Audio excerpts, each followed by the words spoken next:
up here at Lava Lake in the Gallatin National Forest in southern Montana, a beautiful part of the country to be in. Been giving some thought to a lot of questions I've received in the practice recently about food choices.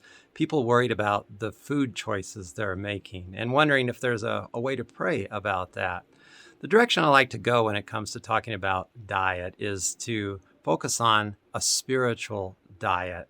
Because what I've learned from experience is when your thought is in a good place, when you're feeling spiritually whole and complete within, you manifest that completeness and wholeness without in the form of good choices that reflect that balance you're feeling within. And it will manifest itself in terms of balanced food choices as well. So the first place to go really is with your state of mind.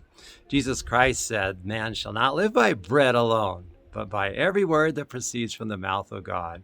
Well, he's saying that it's not really about material food that keeps us alive and well, healthy and strong. It's what's coming in the form of the word of the Lord, which is spiritual truth and love, spiritual inspiration from God. That's what truly nourishes us and keeps us in a good place in mind, spirit, and body.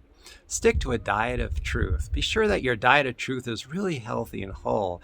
Before you sit down at the dinner table, do a little prayer. Know that you're already filled up with God's goodness, and you're not in a position of lack or emptiness. You don't have this big hole in your life that needs to be filled up with physical food that you start shoveling into your mouth. Find contentment first. Before you go grocery shopping, know that you're already a whole, complete being. The most important food you're receiving is the spiritual ideas coming from God that make you feel good from the inside out. And I think you'll find that you'll just make what are considered better choices, and you won't have to give it a lot of thought. In the end, it's God that governs us, not what we stick in our mouth. Blessed are those who hunger and thirst after righteousness or right thinking, spiritual thinking, for they shall be filled.